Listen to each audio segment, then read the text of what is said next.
Hello and welcome back to my channel criminology ज्ञान। आज हम ले रहे हैं लेक्चर बेसिक्स ऑफ विक्टिमोलॉजी के ऊपर। जब हम बात करते हैं क्रिमिनोलॉजी की तो ऑब्वियसली जहाँ पर क्राइम हो रहा है वहाँ पर एक विक्टिम भी होगा ही, ठीक है। तो इसीलिए विक्टिमोलॉजी इम्पॉर्टेंट है उस पर्सपेक्टिव से कि अगर आप क्राइम के बारे में बात करते हैं, आप क्रिमिनल्स के बारे में बात करते हैं, तो कहीं ना कहीं आपको विक्टिम्स के बारे में भी बात करना है, क्योंकि जो विक्टिम्स हैं वो भी एक इम्पॉर्टेंट पार्ट है क्रिमिनोलॉजी का। जो हमारा पहले क्रिमिनल जस्टिस सिस्टम था वो that was more oriented towards criminals rights, criminal के राइट्स के बारे में बात करते थे, लेकिन विक्टिम को एकदम इग्नोर करा जाता था। और देखा जाए तो विक्टिम ही सबसे इम्पोर्टेंट हिस्सा है, क्योंकि उसके साथ गलत हुआ है, उसके राइट्स के बारे में बात होनी चाहिए। तो फिर जब लोगों ने धीरे धीरे इस चीज को समझा, उसके बाद जो है विक्टिम को फोकस में लाया गया। तो आज हम पढ़ रहे हैं बेसिक्स ऑफ विक्टिमोलॉजी के बारे में। हम पढ़ते हैं कि विक्टिमोलॉजी के अंदर क्या क्या चीज़ें हैं, क्या क्या कॉन्सेप्ट हमारे कवर होने वाले हैं। ये जो प्रेजेंटेशन है, ये जो लेक्चर है मैंने बनाया, ये एग्जाम पॉइंट ऑफ व्यू से आपका बहुत इंपॉर्टेंट है और इसमें शॉर्ट में सारी चीज़ें दे रखी हैं। तो ये बेसिक्स ही है लेक्चर का, लेकिन इसमें भी काफ़ी सारी इंपॉर्टेंट चीज़ें मैंने कवर करी हैं। तो चलिए स्टार्ट करते हैं लेक्चर को। इस लेक्चर के अंदर हम क्या क्या पढ़ने वाले हैं। व्हाट इज विक्टिमोलॉजी, विक्टिमोलॉजी क्या है, विक्टिम किसे कहते हैं, important terminologies related to victimology, और हम फिर फर्दर कुछ ये विक्टिमोलॉजिस्ट्स के बारे में पढ़ने वाले हैं, जिसमें आपके आ जाते हैं Hans von Hentig, Benjamin Mendelsohn, Stephen Schafer, Marvin Wolfgang, Menachem Amir and Abdul Fattah. ठीक है, तो ये सारे आज हम कवर करने वाले हैं। सबसे पहले देख लेते हैं कि विक्टिमोलॉजी क्या है। तो सिंपल टर्म्स में मैं समझाऊं तो victimology is the study of victims. जब हम क्रिमिनोलॉजी की बात करते हैं तो हम बात करते हैं कि why a person has chosen to commit crime. हम वहाँ पर मोर एंड मोर हम क्रिमिनल्स की बात करते हैं कि एक पर्सन क्राइम की तरफ क्यों गया। ठीक है, तो सेम जब हम विक्टिमोलॉजी की बात करते हैं तो विक्टिमोलॉजी के अंदर हम क्या पढ़ते हैं, स्टडी ऑफ विक्टिम्स। विक्टिम्स के रिलेटेड, विक्टिम के पर्सपेक्टिव से रिलेटेड सारी चीज़ों को हम विक्टिमोलॉजी के अंदर हम कवर करते हैं। अब ये जो स्टडी वर्ड है इसको मैंने फर्दर डिफाइन किया है डिटेल में कि किस चीज़ की हम स्टडी करते हैं। इसके अंदर सबसे पहला जो पॉइंट आ जाता है etiology, that is causes of victimization, कि क्यों एक पर्सन जो है वो ज़्यादा वल्नरेबल है क्राइम से बजाय के दूसरे पर्सन के। ठीक है, कॉज क्या है, क्या ऐसा कोई फैक्टर है जिसकी वजह से ये पर्सन बार बार विक्टिम बन रहा है और दूसरा पर्सन जो है बार बार विक्टिम नहीं बन रहा है, या वो विक्टिम नहीं बन रहा है। ठीक है, तो कॉज क्या है उसके विक्टिमाइजेशन का। सेकंड थिंग क्या है, कॉन्सिक्वेंसेस की हम लोग बात करते हैं। कॉन्सिक्वेंसेस क्या है आपका, क्या विक्टिमाइजेशन की वजह से उस पर्सन पर क्या इम्पैक्ट पड़ा है ना, इम्पैक्ट क्या पड़ा है उसकी वजह से। नेक्स्ट पार्ट हम जो स्टडी में रखते हैं वो ये है कि कैसे जो सीजेएस है, that is criminal justice system, जो क्रिमिनल जस्टिस सिस्टम है वो कैसे विक्टिम को असिस्ट कर रहा है, उसको जस्टिस दिलाने में मदद कर रहा है, वो चीज़ें हम देखेंगे। इसके अंदर हम ये चीज़ें पढ़ सकते हैं कि विक्टिम्स के लिए फास्ट ट्रैक कोर्ट्स हैं, इन कैमरा ट्रायल्स हैं। तो ये सभी के क्रिमिनल जस्टिस सिस्टम का ही इनिशिएटिव है विक्टिम को असिस्ट करने के लिए। ठीक है, और बाकी कैसे जो एलिमेंट्स हैं सोसाइटी के, जैसे कि एग्जांपल बता दिया कि मीडिया वो क्राइम विक्टिम से कैसे डील करती हैं। ठीक है, now this victimology is first used by Benjamin Mendelsohn is 1947, और इसीलिए इनको फादर ऑफ विक्टिमोलॉजी भी कहा जाता है। बहुत इंपॉर्टेंट है, काफी बार पूछा गया है एग्जाम्स में कि who is known as the father of victimology. Next हम बात करते हैं हु इज अ विक्टिम। बहुत सारी डेफिनेशंस है विक्टिम की, लेकिन हमने जो डेफिनेशन निकाली है वो है भारतीय नागरिक सुरक्षा संहिता 2023 से हमने ये डेफिनेशन निकाला है, जिसका सेक्शन 2 का सबसेक्शन 10 क्या कहता है कि कोई भी ऐसा पर्सन जिसे किसी तरीके की लॉस या इंजरी हुई है, किसकी वजह से, एक्यूज पर्सन के किसी एक्ट की वजह से या फिर ओमिशन की वजह से, या तो उस पर्सन ने ऐसा कुछ किया है जिसकी वजह से विक्टिम को लॉस हुआ है या इंजरी हुई है, या फिर कुछ ऐसा नहीं किया है कि नहीं करने की वजह से उस पर्सन को जो है लॉस या इंजरी हो गया है, तो उस पर्सन को विक्टिम कहा जाएगा, और एक्यूज पर्सन को उसके लिए चार्ज भी किया गया है, चार्ज मतलब उसको पनिश भी किया गया है।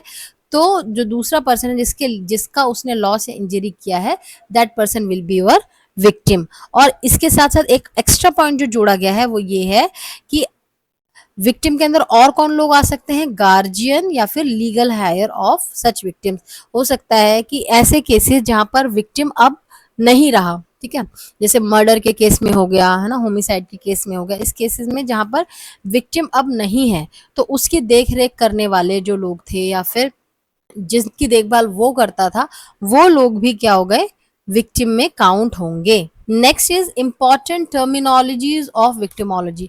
विक्टिमोलॉजी में भी बहुत इंपॉर्टेंट टर्म्स आते हैं, हम आज उनको डिस्कस करेंगे। तो विक्टिम प्रेसिपिटेशन की बात करते हैं। विक्टिम प्रेसिपिटेशन क्या होता है कि विक्टिम किस हद तक अपने ही विक्टिमाइजेशन के लिए रिस्पॉन्सिबल है, that is known as victim precipitation. और ये कॉन्सेप्ट किसने दिया था, मार्विन वुल्फगैंग ने। इंपॉर्टेंट है कि किसने जो विक्टिम प्रेसिपिटेशन है उसका कॉन्सेप्ट दिया था।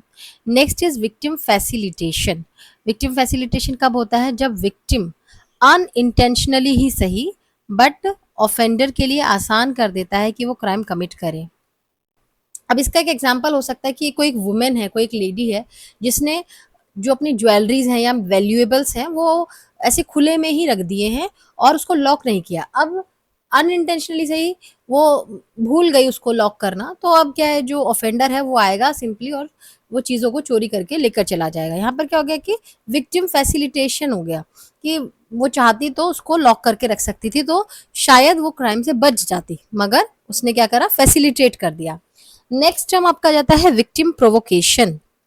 सो विक्टिम प्रोवोकेशन क्या होता है, जब कोई एक पर्सन ऐसा कुछ करता है जो दूसरे पर्सन को इंस्टिगेट कर देता है, यानी कि उकसा देता है। यहाँ पर एक टर्म हमको याद रखना है, इंस्टिगेट, जहां पर एक पर्सन दूसरे पर्सन को उकसा देता है ताकि वो फिर उसकी वजह से क्या होगा, एक इलीगल एक्ट कमिट कर दिया जाता है। हम ऐसा मानते हैं कि ये क्राइम नहीं हुआ होता अगर वो पर्सन जो है इंस्टिगेट नहीं करता। फॉर एग्जाम्पल मान लेते हैं कि दो पर्सन है, एक चोर है और एक दूसरा पर्सन जो सिंपली जा रहा है, ठीक है। ये पर्सन इसको चाकू दिखाता है और बोलता है कि भाई जो तुमने गहने वगैरह पहने सब दे दो मुझे। तो ये क्या करता है, ये हट्टा कट्टा पर्सन है, ये क्या करता है, उल्टा इसी से ही चाकू छीन के और इसको मार देता है। अभी जो पहले केस में ऑफेंडर था, अब ये क्या हो गया, विक्टिम बन गया है, क्योंकि इसी ने ही पहले चीजों की शुरुआत करी थी, इसलिए इसने इंस्टिगेट किया इस पर्सन को कि और इसकी वजह से क्राइम कमिट हुआ, ठीक है। That is victim provocation. Next is victim dyad. Victim dyad क्या होता है, पेयरिंग ऑफ टू इंडिविजुअल्स। हम ऐसा मानते हैं, डायड जो टर्म है, डायड का मतलब होता है टू, तो विक्टिम ऑफेंडर डायड भी कहीं कहीं लिखा जाता है और विक्टिम डायड भी लिखा जाता है।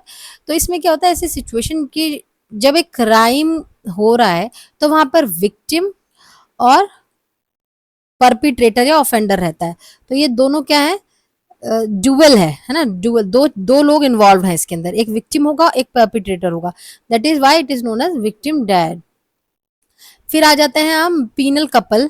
पीनल कपल जो है टर्म वो दिया है बेंजामिन मेंडलसन ने, और ये भी सिमिलर टू विक्टिम डायड ही है। इसमें कहते हैं कि जो क्राइम अगर होता है तो victim and offender as a couple की तरह उसमें रहते हैं।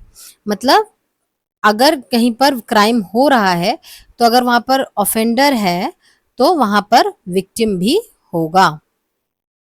नेक्स्ट बात कर लेते हैं, अब हम बात कर रहे हैं इंपॉर्टेंट विक्टिमोलॉजिस्ट की। तो सबसे पहले आ जाते हैं आपके हैंस वॉन हेंटिग। क्या ही attempts to identify why certain peoples are victim। 1948 में इन्होंने एक स्टडी करी किस बारे में, कि क्यों कुछ लोग ही विक्टिम्स में काउंट होते हैं, क्यों कुछ लोग जो है ज्यादा वल्नरेबल होते हैं विक्टिमाइजेशन को लेके, क्या। और इस सब को उन्होंने किस में डिस्क्राइब किया, उनकी एक बुक है the criminal and his victim studies in the sociobiology of crime. तो ये पूरा कंप्लीट बुक का नाम है। आपके जब एग्जाम में पूछा जाता है तो वो सिर्फ आपको ऑप्शन में ना इतना सा ही नाम देते हैं, the criminal and his victim, ठीक है। एंड जो विक्टिम डैड जो टर्म हमने बताया था अभी पिछले में, तो वो दिया है हैंस वॉन हेंटिग ने, ठीक है। अब इन्होंने क्या करा, बेस्ड ऑन दिस उन्होंने विक्टिम की टाइपोलॉजीज भी बताई हैं, 13 टाइपोलॉजीज बताई हैं। विक्टिम को 13 कैटेगरीज में इन्होंने डिवाइड किया है based on the propensity of victimisation. Exam में आपसे किस तरीके से पूछा जा सकता है ये सवाल कि प्रोपेंसिटी फॉर विक्टिमाइजेशन के बेसिस पर किसने विक्टिम टाइपोलॉजी दी है, तो आंसर आपका आ जाएगा हैंस वॉन हैंटिंग। तो इस तरीके से भी क्वेश्चंस पूछे जा सकते हैं। तो जो 13 कैटेगरीज हैंस वॉन हैंटिंग ने दी थी वो कौन कौन सी थी? Young, females, old, immigrants, depressed, mentally defective या deranged, the acquisitive, dull normals, minorities, wanton, the lonesome and heart broken, tormentor, blocked exempted and fighting victims. ठीक है, तो ये 13 उसने विक्टिम टाइपोलॉजी दी। नेक्स्ट अब हम क्या करेंगे, एक एक इनको डिटेल में पढ़ेंगे। तो सबसे पहले है यंग पीपल। यंग पीपल क्यों विक्टिमाइज होते हैं? यंग पीपल के अंदर आ जाते हैं चिल्ड्रन एंड इन्फेंट। ठीक है, तो ये जो इमेच्योर होते हैं इनको एडल्ट सुपरविजन में रखा जाता है, इनमें फिजिकल स्ट्रेंथ कम होती है जिसकी वजह से इन्हें विक्टिमाइज किया जाता है। ये पहली कैटेगरी हो गई। सेकंड कैटेगरी में फीमेल्स और एल्डरली दोनों को मैंने रखा है क्योंकि इनमें क्या है, फिजिकल स्ट्रेंथ की कमी होती है जिसकी वजह से ये विक्टिमाइज होते हैं। नेक्स्ट इज मेंटली डिफेक्टिव या डीरेंज्ड। अब ये विक्टिमाइज क्यों होते हैं? क्योंकि इन्हें समझ में नहीं आता कि सामने से कोई थ्रेट आ रहा है। उनको पहले तो वो रिकॉग्नाइज नहीं कर पाते और फिर सेकंड थिंग वो अगर रिकॉग्नाइज कर भी लेते हैं तो उनको रिस्पॉन्ड नहीं करना आता। ठीक है, तो इसके अंदर कौन कौन लोग आ सकते हैं? जैसे इंसेन हो गया, ड्रग एडिक्ट्स हो गए, अल्कोहलिक्स हो गए, फीबल माइंडेड लोग हो गए। ये सारे आपके आ जाते हैं मेंटली डिफेक्टिव या डीरेंज्ड में। नेक्स्ट आ जाता है आपके इमिग्रेंट्स। इमिग्रेंट्स क्या होते हैं? जो कि इनका कल्चर डिफरेंट होता है बाकी लोगों से। तो जिस भी जगह पर वो जाते हैं मूव होन होके, तो वहाँ के कल्चर से मैच नहीं करते, उनको वहाँ की लैंग्वेज नहीं आती है। ठीक है, कभी कभार उनको ऐसा लगता है कि उनको वापस उनके देश भेज दिया जाएगा, इस डर की वजह से भी वो काफी बार चुप रहते हैं, उनके साथ क्राइम हो रहा होता है तब भी। तो ये सारी चीजें इनको क्या बनाती हैं? वल्नरेबल बनाती हैं। नेक्स्ट बात करते हैं माइनॉरिटीज की। माइनॉरिटीज कौन से होते हैं? जो रेशियली डिसएडवांटेज लोग होते हैं उन्हें माइनॉरिटीज कहा जाता है और ये बहुत कम होते हैं सोसाइटी में, इसीलिए इनके साथ विक्टिमाइजेशन किया जाता है, ये विक्टिमाइज होते हैं। नेक्स्ट बात करते हैं वॉन्टन। वॉन्टन कौन होते हैं? जो कि प्रोमिस्कस पर्सन होते हैं। प्रोमिस्कस पर्सन मतलब जो कि एक से ज्यादा जिनका सेक्सुअल पार्टनर्स होते हैं। ठीक है, नेक्स्ट चीज आपका आ जाता है डल नॉर्मल्स। डल नॉर्मल्स कौन होते हैं? वैसे तो वो इंटेलिजेंट लोग हैं, ठीक है, मतलब जो जनरली जैसे लोग होते हैं, बट अदरवाइज वो बहुत भोले होते हैं। ठीक है, उन्हें समझ में नहीं आता कि कोई इनसे उनका उनसे प्रॉफिट लेने की कोशिश कर रहा है या उनको उल्लू बनाकर उनसे चीज़ों को हड़पने की कोशिश कर रहा है। तो ये डल नॉर्मल्स होते हैं, बहुत भोले किस्म के लोग जो होते हैं ना, नेइव मतलब भोले लोग जो होते हैं। नेक्स्ट इज डिप्रेस्ड लोग। अब डिप्रेस्ड लोग जो क्या वो खुद अपने आप को इतना डिप्रेस स्टेट में होते हैं, उन्हें समझ में ही नहीं आता कि किसी तरीके का डेंजर है उन्हें, और वो इस मेंटल स्टेट में भी नहीं होते कि समझ पाए वो चीज़ों को। तो वो डिप्रेस्ड लोग इसलिए विक्टिमाइज होते हैं। ठीक है, नेक्स्ट इज एक्विजिटिव, जो कि ग्रीडी लोग होते हैं ना, जो लालची लोग होते हैं। तो उनको क्या करते हैं, स्कैमर्स जो हैं वो लालच देते हैं किसी तरीके का, और वो लालच में फंस जाते हैं और इसकी वजह से वो विक्टिमाइज हो जाते हैं। नेक्स्ट चीज आपका the lonesome and broken heart, जो कह सकते हैं कि जनरली जो है इनके इंटीमेट पार्टनर्स जो होते हैं वो उनको विक्टिमाइज करते हैं। Desire to be with someone at any cost, they are susceptible to manipulation. ठीक है, अब वो ऐसे ब्रोकन हर्ट वाले लोग होते हैं और उनको चाहिए कि भाई हमें कोई पार्टनर चाहिए ही, है ना, और इसलिए उन लोगों को ना जैसे हनी ट्रैप वगैरह ये सब एग्जाम्पल्स जो है, ऐसे लोगों को फंसाया जा सकता है, तो वो इसीलिए विक्टिमाइज हो जाते हैं। नेक्स्ट आपका आ जाता है टॉर्मेंटर्स। टॉर्मेंटर्स क्या होते हैं कि ये अपने किसी रिलेशनशिप में प्राइमरी अब्यूजर्स होते हैं। ठीक है, अब जैसे in case of domestic violence, कि पहले कोई हस्बैंड है वो अपनी वाइफ को बहुत टॉर्चर कर रहा है कि भाई तुम दहेज लेकर आओ, या फिर बहुत मारता पीटता था, और एक दिन वाइफ ने गुस्से में आकर जो है उसके सर पर रॉड मार दी हस्बैंड के। अब यहाँ पर अब इस केस में क्या हो गया, हस्बैंड जो हो गया विक्टिम हो गया और जो वुमेन है वो क्या हो गई, ऑफेंडर हो गई। तो इसमें क्या बताया है कि टॉर्मेंटर्स वही होते हैं जो अपने रिलेशनशिप में पहले प्राइमरी अब्यूजर्स होते हैं, लेकिन फिर वो बाद में जो है विक्टिम बन जाते हैं। कैसे? क्योंकि उनमें से एक जो पर्सन है वो अब्यूज कर देता है उनको बाद में। Next is blocked, exempted and fighting victims. ये कौन से लोग होते हैं?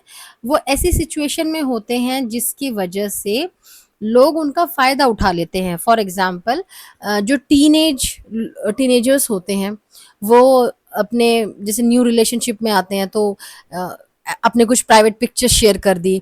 उसके बाद क्या हो गया, जो उनका पार्टनर है वो उनको ब्लैकमेल करता है और वो ये सिचुएशन किसी और को बता भी नहीं सकते क्योंकि उन्हें ऐसा लगता है ये गलती उन्हीं की ही है, ठीक है? तो इसीलिए वो कुछ ऐसी सिचुएशन में एंटर हो जाते हैं जिसके बाद उनको ब्लैकमेल या एक्सटॉर्ट किया जाता है।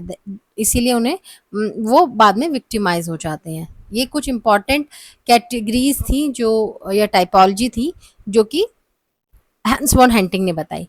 नेक्स्ट हम बात करते हैं बेंजामिन मेंडलसन की। तो बेंजामिन मेंडलसन तो फादर ऑफ विक्टिमोलॉजी हैं और इन्होंने ये जो टर्म है विक्टिमोलॉजी 1940s में इस टर्म को दिया। मेंडलसन ने क्या बताया कि ऑफेंडर और विक्टिम के बीच में एक स्ट्रॉन्ग इंटरपर्सनल रिलेशनशिप होता है और ज़्यादातर विक्टिम जो है वो अनकॉन्शियसली पार्टिसिपेट करते हैं अपने ही विक्टिमाइजेशन में।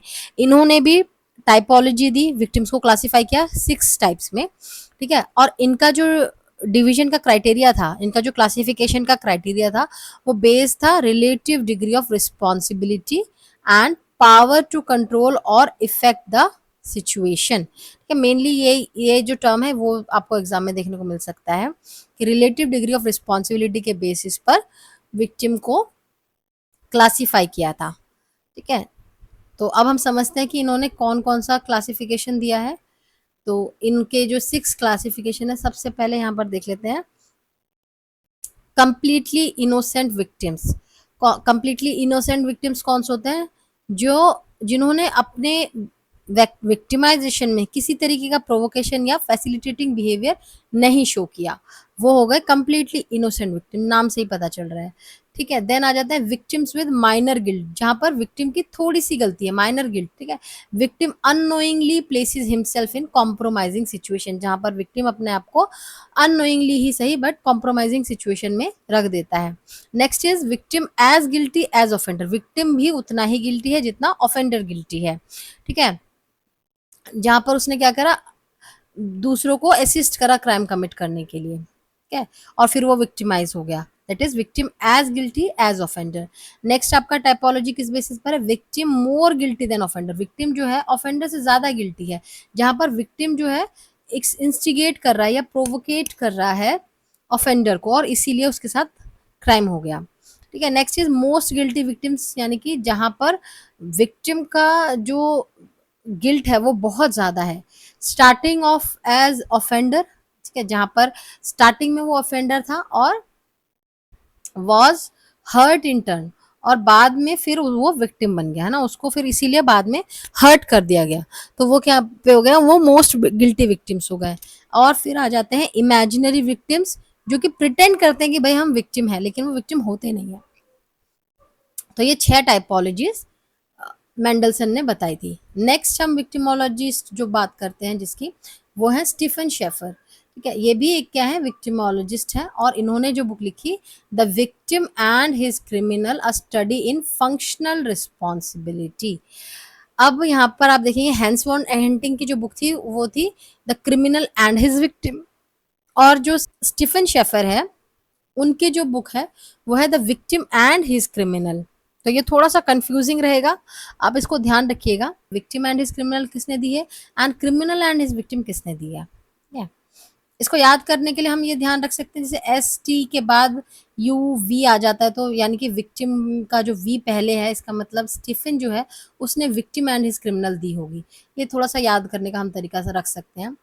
यहाँ पर जो है उन्होंने क्या किया, विक्टिम्स को क्या करा, based on how responsible they are for their victimization, victim अपने विक्टिमाइजेशन के लिए कितने रिस्पॉन्सिबल हैं, उन्होंने उसके बेसिस पर कैटेगरी में डिवाइड किया।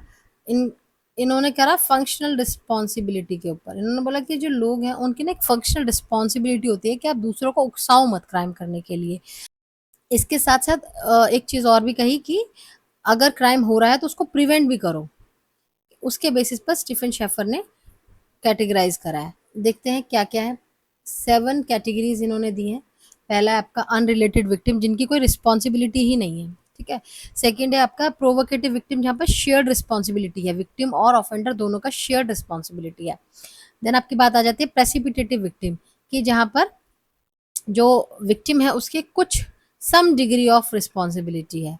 बायोलॉजिकल वीक विक्टिम में no responsibility, socially weak victims में नो रिस्पॉन्सिबिलिटी, सेल्फ विक्टिमाइजिंग में total responsibility, and political victims में नो रिस्पॉन्सिबिलिटी। यानी विक्टिम की पॉलिटिकल विक्टिम्स में किसी कोई रिस्पॉन्सिबिलिटी नहीं होती, सेल्फ विक्टिमाइजेशन में टोटल रिस्पॉन्सिबिलिटी। तो एक चीज हमको ध्यान रखनी है कि इकलौता सिर्फ सेल्फ विक्टिमाइजिंग ऐसा है जिसमें टोटल रिस्पॉन्सिबिलिटी है, बाकी सब में no responsibility, share responsibility and some degree of responsibility आ जाता है। ठीक है।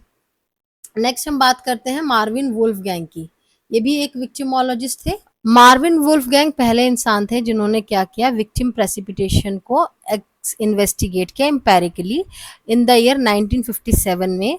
इन्होंने एक क्लासिक स्टडी करी होमिसाइड्स जो हो रहे हैं फिलाडेल्फिया में फ्रॉम 1948 से 1952 के बीच में, जितने भी होमिसाइड्स हुए हैं फिलाडेल्फिया के अंदर उसकी स्टडी करी। और उन्होंने क्या देखा, उनका जो रिसर्च था उसका नाम उन्होंने रखा पैटर्न्स इन क्रिमिनल होमिसाइड। ठीक है। टोटल कितने उन्होंने होमिसाइड्स के केसेस देखे, 558। और वहां पर उन्होंने क्या चेक करना चाहा कि टू व्हाट एक्सटेंट जो विक्टिम है अपने ही डेथ को प्रेसिपिटेट कर रहे हैं। तो विक्टिम प्रेसिपिटेटेड केसेस वो होते हैं जिसमें जो विक्टिम है वो उसने सबसे पहले डेडली वेपन शो किया, ठीक है, और उसके बाद इन टर्न उसके साथ क्राइम हुआ। ठीक है। तो उसने क्या चेक किया, जो मार्विन वुल्फगैंग, उन्होंने क्या देखा कि अबाउट 1/4 यानी कि दैट इज अराउंड 26% जो होमिसाइड्स थे फिलाडेल्फिया में वो विक्टिम प्रेसिपिटेटेड ही केसेस थे। ठीक है। नेक्स्ट हम बात कर लेते हैं और क्या क्या फाइंडिंग्स उन्होंने अपनी स्टडी से निकाली। पहला कि जो विक्टिम एंड ऑफेंडर थे वो एक दूसरे को पहले से ही जानते थे। ठीक है। और most of these homicide cases में मेल ऑफेंडर और मेल ही विक्टिम्स थे। ठीक है। और नेक्स्ट उन्होंने पॉइंट क्या फाइंड किया कि अल्कोहल जो था वो इम्पॉर्टेंट रोल प्ले कर रहा था विक्टिम प्रेसिपिटेटेड होमिसाइड्स में। ठीक है। तो ये कुछ फाइंडिंग्स थी उनकी स्टडी की। नेक्स्ट हम बात कर लेते हैं नेक्स्ट विक्टिमोलॉजिस्ट की, that is Menachem Amir. Menachem Amir कौन थे? He was the student of Wolfgang, है ना। और इन्होंने भी सेम कुछ वैसी ही स्टडी करी, एम्पेरिकल इन्वेस्टिगेशन किया, बट इनका होमिसाइडल पर ना होकर रेप इंसिडेंट्स पर था। और इनका जो ड्यूरेशन क्या था, 1958 से लेकर 1960 तक जो रेप इंसिडेंट्स हुए हैं उसको रिकॉर्ड करें, वो भी रिपोर्टेड जो केसेस है उसको स्टडी किया। उन्होंने क्या देखा कि ऑलमोस्ट 5 में से एक रेप केस जो है वो विक्टिम प्रेसिपिटेटेड है। और फिर रीजन भी क्या क्या बताया उन्होंने, alcohol, seductive behaviour, revealing clothes पहने थे, रिस्क लैंग्वेजेस हैं या बैड रेप्यूटेशन है जिसकी वजह से उनके साथ रेप कमिट हुआ। ठीक है। और नेक्स्ट देखते हैं, द ऑफेंडर में view the victim, her actions, words, clothing as going against what he considers appropriate female behavior। offender जो है वो फीमेल के साथ रेप किस लिए कर रहा है, क्योंकि उसको ऐसा लगता है कि विक्टिम ने अगर रिवीलिंग क्लोथ्स पहने हैं या फिर जो भी एक्शन या वर्ड्स वो यूज कर रही है, जहां पर ऑफेंडर को लगता है कि एक एप्रोप्रिएट फीमेल बिहेवियर जो है वो ये होना चाहिए, लेकिन उसके अगेंस्ट वो चीजें जब देखता है तो वो रेप कमिट करता है। इस वे में विक्टिम को जो है वो मतलब ऐसी बुरी औरत मानता है जिसको अच्छे से बिहेव करना चाहिए। और इसीलिए वो उसको सबक सिखाने के लिए कह सकते हैं, he chooses to rape her because she deserves it. ठीक है।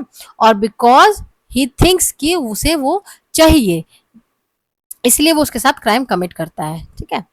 तो नेक्स्ट इज लास्ट विक्टिमोलॉजिस्ट जो हम पढ़ रहे हैं, दैट इज एब्डुल फैटा। वो क्या है, कैनेडियन क्रिमिनोलॉजिस्ट है और इन्होंने भी विक्टिम्स को 5 मेजर कैटेगरीज में डिवाइड किया है। पहला है नॉन पार्टिसिपेटिंग विक्टिम्स, जो कि कंप्लीटली इनोसेंट हैं, जैसे कि फिटिसाइड हो गया, इन्फेंटिसाइड हो गया, जहां पर उस बच्चे को पता ही नहीं है और हम जो फिटिसाइड करा देते हैं तो उसमें क्या हुआ, वो बच्चा जो है वो विक्टिम हो गया, तो वो जो बच्चा था वो कंप्लीटली इनोसेंट था, तो यहाँ पर उसने पार्टिसिपेट नहीं किया अपने विक्टिमाइजेशन में। Next is latent victims. कौन होते हैं, जो जिनके साथ क्राइम हुआ है लेकिन उन्हें समझ में नहीं आ रहा है कि कैसे वो इफेक्ट हुए हैं इससे, ठीक है, जैसे कि ब्लैकमेलिंग। नेक्स्ट चीज आ जाता है आपका प्रोवोकेटिव विक्टिम्स। प्रोवोकेटिव विक्टिम्स क्या होता है, विक्टिम्स ऑफ डाउरी डेथ हो गए, जो कि ऑफेंडर उसको कहता है कि आप सुसाइड करो सुसाइड करो, मतलब एकदम से प्रोवोकेट करता है और इसकी वजह से वो पर्सन जो है वो क्राइम कर सॉरी विक्टिमाइज हो जाता है, that is provocative victim. Participating victims के अंदर आ जाते हैं जैसे कि विक्टिम खुद पार्टिसिपेट कर रहा है अपनी विक्टिमाइजेशन में, जैसे सती हो गया, देवदासी सिस्टम हो गया, प्रोस्टिट्यूशन हो गया, साइबर क्राइम हो गया, इस तरीके के जो क्राइम होते हैं इसमें पार्टिसिपेटिंग विक्टिम्स होते हैं। नेक्स्ट इज द डेफिएंट और रिटेलिएटिंग विक्टिम्स, जहाँ पर कुछ ऐसे क्राइम होते हैं जहाँ पे विक्टिम जो है